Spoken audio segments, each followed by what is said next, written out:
Greetings, everyone. This is Neo Cosmos coming back at you once again. Today is a topic regarding something I've recently have encountered, and that is people showing up for you when it's needed, when it's necessary, when it really counts. So, as I mentioned to you before in my earlier videos about shadow work being something that is consistent, this is an example of that. Even though I have worked through forgiving my father for certain things that he's done, certain things that he said, certain things that he didn't do, and or therefore, I recently went through a situation where I needed help, where I needed some assistance, and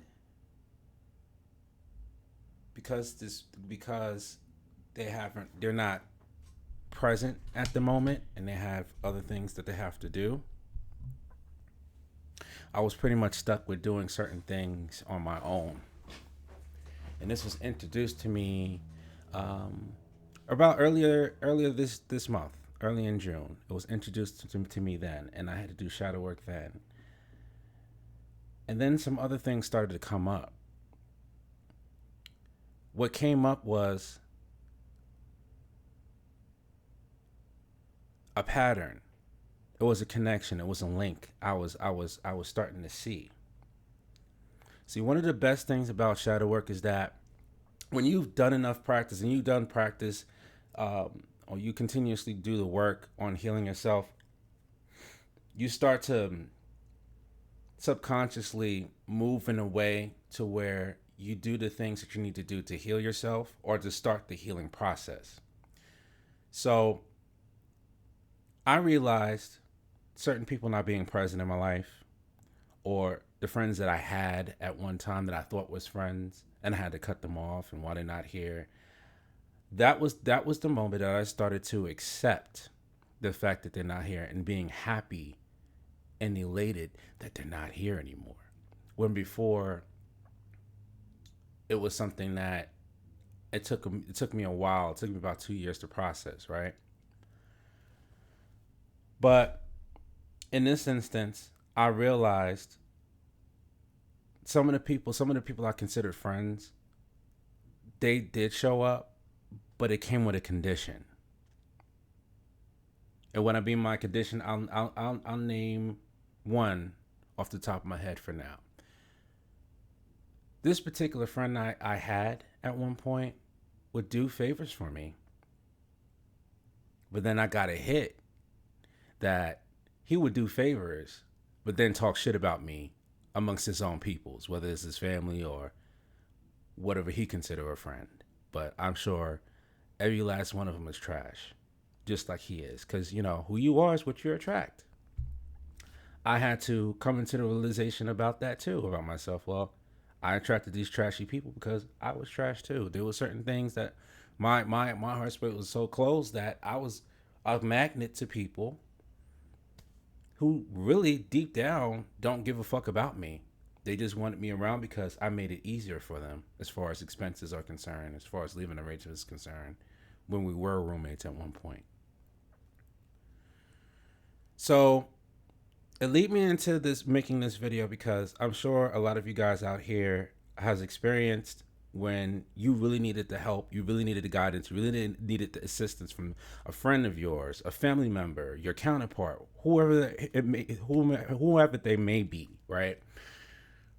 And they haven't, and they just opt not to be present. They're fine with leaving things to you. They're fine with you struggling and doing this and doing this, that, and the other, right? But you were the friend. But you were the friend, or you were the counterpart, or you was a family member that was there for people in some kind of a capacity when they actually needed that help, when they needed assistance. I'm just gonna put it out there. I'm gonna give it to you raw today. I was there for one particular friend that was getting his ass beat by his counterpart, because his counterpart back in the day snuck into his room because he lived in the first floor in the complex. Snuck into this room and attacked him while he was resting. I was there to help this man when he needed you know what I'm saying, he wasn't comfortable staying in his room for a while, for like weeks. And I had a one bedroom apartment in Harlem. So he was able to stay. He stayed with me, not, you know, every single night, but for the most part he would come around a lot more because he just didn't feel safe where he was at. I was there for him. But when it came down years ago, when it came down to rent, and this is the time that we were roommates in Jersey, but when it came down to rent, he shorted me $50 on the rent and didn't tell me. And I didn't find out until I was about to create a money order for the rent. And I realized I was $50 short. And at that time, I was on unemployment. And he knew this. And then come to find out, he gave that $50 that he was supposed to give to me to his counterpart, not the one that kicked his ass, another one that also tried to attack him years later, because I've foreseen this happening already, and I was telling him about this. Like, hey, you need to watch out with the people that you're dealing with, man. So that, amongst other things that took place, with me being locked out of my apartment, and he had the key, and the other friend who's not a friend no more was at work. So I tried to call this person that wasn't working at the time. Well, he was working, but he was off that day, and made excuses to why he couldn't come from wherever he was coming from to open the door for me, because I was stuck. I was stuck out there. I locked myself out by accident. Didn't show up then. Amongst other questionable things. And then after a while, I had to cut ties. I was there for this person when he needed it. When he was suffering through traumas, I was there. The other friend of mine who I talked about in the previous video that got me fucked up and started to believe in his friends as far as, oh, Andre's not a good friend. He's not a real friend. Andre meaning me. When I was the person that allowed you to stay in my other room in New Jersey. And this is dead in the coldest of the parts of winter for New Jersey at the time. It was in January when all this shit was taking place. You cried to me over the phone, telling me what's going on, about how your mother refused to pay the rent for months and had to vacate the premises for non-payment of the rent, when he was the person that was giving portion of the money for the rent to be paid. And then he wound up having no place to stay. So without him even asking, I was there and I showed up and I made myself present for him so he could have a place to stay. And so he wouldn't be sleeping in, at the time, his Pontiac deep in the cold, or staying in one of his family members' house that's more strict, that, you know what I'm saying, that don't tolerate certain things. So to avoid that, because I was actually a good friend, I actually showed up for him. Turned his back on me because of his own demise and bullshit that was going on. And then having his friends, trashy friends, telling him, oh, Andre's not a good friend. But you forget, because ever since you moved down to a different state and started to get your own apartment in your own name for once, you forgot. You forgot who had your back when it really counted, right? So you didn't show up for me when I needed it, when it was necessary. This other friend of mine, who is no longer a friend of mine, I was always there for this person because this person used to be played out by a bunch of people that he was trying to interact and get to know. I was the person. I was the friend giving him the advice and the encouragement that he needed. And if he needed to go somewhere, I made myself available for him. But at the time when I was moving out of Harlem into New Jersey and I needed assistance, and I've asked him when I really shouldn't have had to ask because he knew I was moving. Instead of him taking a moment and helping me out because at the time he had a car, because I needed some certain things moved out of the house, he mentioned to me that, oh, well, I'm going to see my other friend that's in a rehabilitation center. I'm going to spend the day with him. Mind you, I get it. Your friend is bedridden. He's been bedridden for 12 years. You've been seeing him a lot, and that's cool. That's great. That's being present and showing up for someone who needs it too. But you couldn't take a time out for someone that has been there for you as well. That was the straw that broke the camel's back for me with him, amongst other things that I started to notice. When I would get upset and certain things would happen, I would get upset. And at the time I was unhealed. So when I would get upset and I start lashing out, this motherfucker used to think it's funny. He thought it was funny. It wasn't funny, B. That shit wasn't funny. Because when you was hurting, when you was getting played out for a fucking fool, I did not laugh at you once. Not because I was holding in my laugh, bitch. I didn't find it funny at all. I didn't find it entertaining. But you find me reacting to something and getting upset as something to giggle about. So certain things I was noticing, and I had to cut that motherfucker off too. So those moments where people were really counted and when it was really necessary the most, I was pretty much the person in the last in the list. I was last in the list. And to now, certain things are occurring, and now I'm being stuck doing certain things on my own is what spiked all this, which triggered all this. So as I was getting into my feelings, as I was getting angry, I had to vent out. I vented out to my ancestors. I vented out to my guides. I vented out to the Orishans. I had to. I was like, okay, nobody's in this house, but I'm going to talk about this. And I was in front of the altar, and I was walking around the house because I had to do certain things around the house. And then I got a hit. Where do you think this is coming from? Where do you think all this is stemming from? I had to think about it. I thought about it. I was like, it's because my father, when I was a kid, and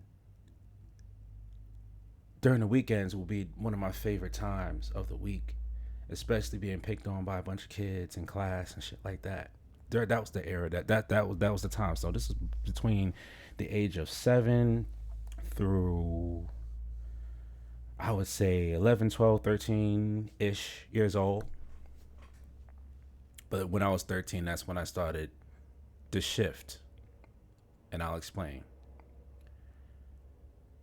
This man would promise to do certain things, to take me out to the park, or take me out clothes shopping, or just hang out,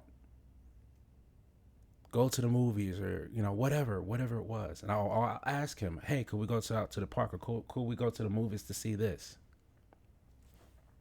There will be times where he will actually follow suit what I asked him for. But I know it's always last on the list because he would run a bunch of pit stops and a bunch of other things. I get it. He's an adult. He had responsibilities to do. But during the day with your child, kids are impatient. They just want to do what they want to do. And they just, after that, they could, you could have taken me back home and so you could do whatever you needed to do with your day. I didn't need to be in the car with you all day while you do all these errands. And then sometimes he'll make all these pit stops. And the thing that I asked him to do, we wouldn't have time to do because it was too late. Or it'll be a situation where I will ask him something and he'll agree. And then the day of, I'm excited, I'm ready, I'm all dressed, I'm good to go. And I'll wait all day all day. All day waiting for his call. People would call the house phone, and my mother would answer, and I'll get little. My anticipation would spike because I'm like, "Is that my father? Is that my dad?" Like, no, no, it's your aunt, or no, it's your grandma. Then towards the end of the day, my father would tell my mom, "Oh, I can't take Andre to the park. Or I can't take him to the movies because of this. Maybe next time." And then my mother would say, "You know what? You need to tell your son this, because I'm tired of telling him repeatedly about stuff that you promised him, and you don't follow suit. You tell him, because I'm tired of seeing my son brokenhearted and disappointed. And eventually, your son may not want to hang out with you after a while because you keep promising him things and you don't follow it." I remember her saying that from the other room. I remember looking out staring at the floor, just disappointed, or just looking up at the ceiling, just disappointed. And I remember the tears being developed in my eyes, and how disappointed and hurt I feel that every time I'm either last in your priority, or you just don't show up at all. So sometimes sometimes he'll call when he's sober, the day that he was supposed to go out someplace, or the other times he'll be drunk. So instead of you doing what you said you was going to do, you spent the day drinking. And then because of that, I became a magnet. I became a fucking magnet for people who consistently don't show up for me. I'm currently right now dealing with physical family on my mother's side, where a lot of my cousins don't even bother to call or text me on my birthday. Not all of them, but the majority of them. I have aunts that don't bother reaching out to me either, but I'll reach out to them, or I'll send them a text message, "Hey, happy birthday," because I'm good at remembering dates. And I get it. Some people are just not good at remembering things like that.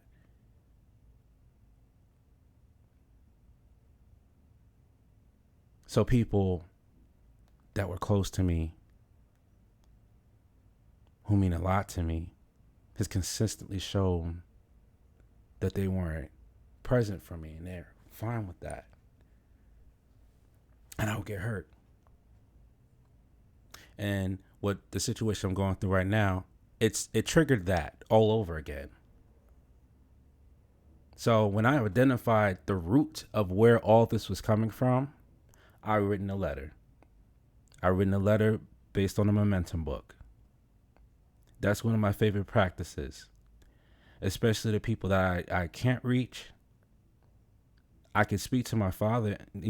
My father, we've been healing a lot.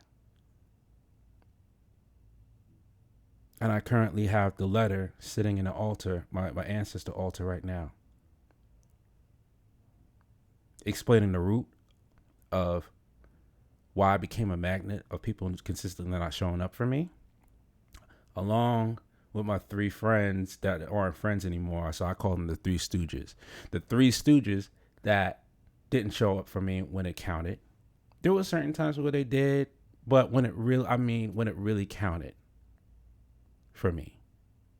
I'm not talking about birthdays, not just birthdays, because that's another topic for another time. I want to talk about that too in another video, because birthdays too. There was times in my birthday that people didn't show up for me either.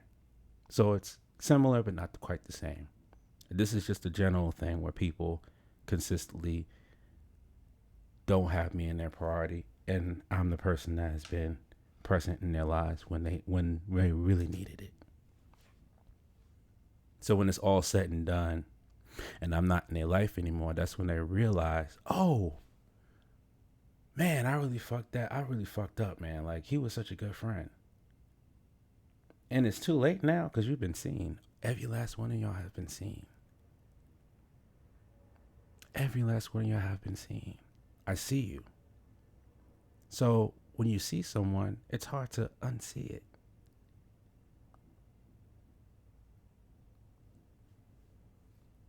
So when I'm ready to release, because I'm in a practice, I'm in the process of releasing this, and I just want to share it with you guys in real time.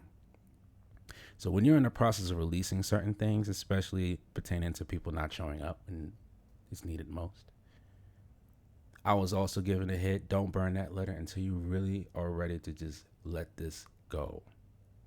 And even though I'm still in the healing process, I'm gonna do that. I'm gonna do that very soon. I'm gonna read the letter twice to my ancestors, and I'm gonna read the letter once to myself. And I'm gonna burn the letter. I'm gonna fold the letter away from me. I'm gonna fold it until I can't fold it no more. And I'm gonna put it in my abalone shell dish, and I'm gonna burn it outside. And I'm gonna ask Source, this, what I've experienced, these experiences that I've experienced that was painful, that locked my heart space up for a while without me realizing, and made me a magnet to things that wasn't conducive of my happiness, does not belong to me.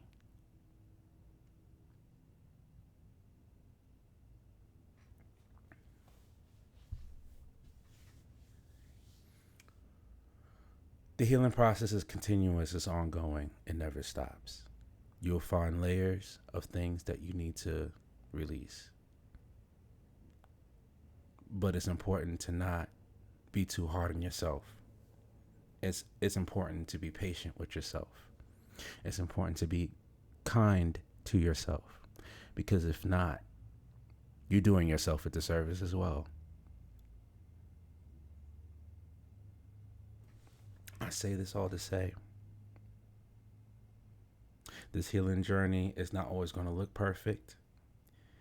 You're not always going to take things in a way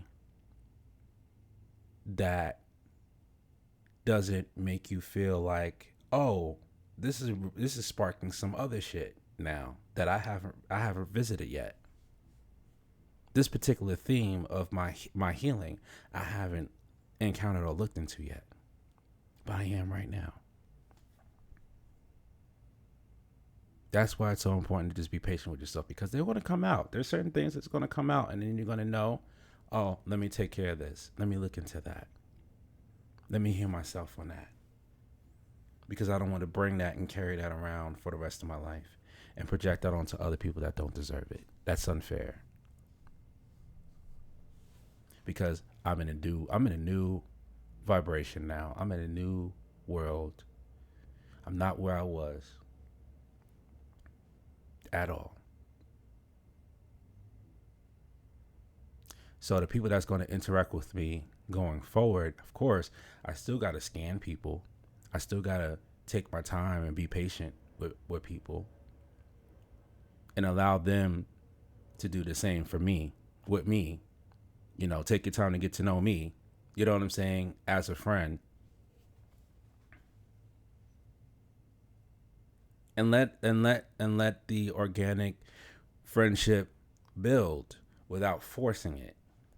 Because I don't believe in forced friendships. Even in my unhealed state, I was like, no, I don't believe in forced friendships. Like, either you are or you're not. And it will be revealed if you are or you're not, sooner or later. But this time, because I'm able to see and be present on the people, places, and things around me, it don't take me that long. You got to listen to people. You got to listen to what they say and what they don't say. You got to watch their moves. You got to assess how they show up. Not just to you, but to everybody else too. And you get your answers. Just pay attention. So I felt compelled to share this. I felt it was necessary to share it. So I hope this aids and assists you and give you an idea or a blueprint of what to do when something pops up out of nowhere and it triggers you. Just like how my ancestors asked me, Where do you think this came from? Where do you think this started from? With you feeling like you can't trust people or rely on people. Where did that come from? In my situation with the pension to people not showing up, that was my father. Because he continuously did not show up. And then after a while, that is when I decided, I don't want to hang out with this man no more. So around the time I was 13, 14-ish, that's when I slowly but surely just drifted off. So the times that he didn't want to hang out and he wanted to do something, I didn't want to do it. And that's sad because when I was a kid, I used to look up to this man. I looked up to my father. I was happy every time he came around until I started to see certain things. And that's when our relationship shifted. And how I perceived him shifted. And I was just disappointed. So instead of being disappointed, I just stopped dealing with him at all. I'll talk to him, but rarely ever hang out with him. And it would frustrate the hell out of him. Not realizing that he frustrated the hell out of me in my most impressionable stages of my life. Because he consistently did not show up. He showed up when it was convenient for him. Not when I needed him the most, for the most part. So I had to forgive myself for dealing with the situation and allowing it to make me cold in the heart. And I had to forgive him for his imperfections and not showing up and being present when it was needed. All right, you guys, this video is about to be 30 minutes long, so I'm going to stop here.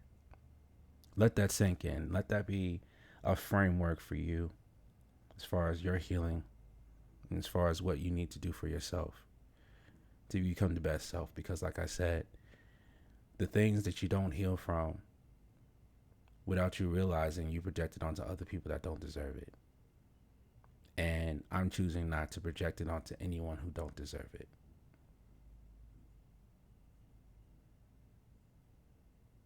Instead, I'm going to assess the situation as what it is, accept it for what it is. And whatever I decided that I was going to do before, I dial back because it's a boundary that needs to be set. And I refuse to be the person to constantly be stepped on. So a boundary has to be set now.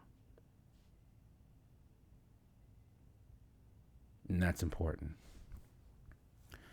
All right, you guys, I hope you have a blissful day. I'm going to continue on to what I need to do. All right, I'll share y'all. Peace.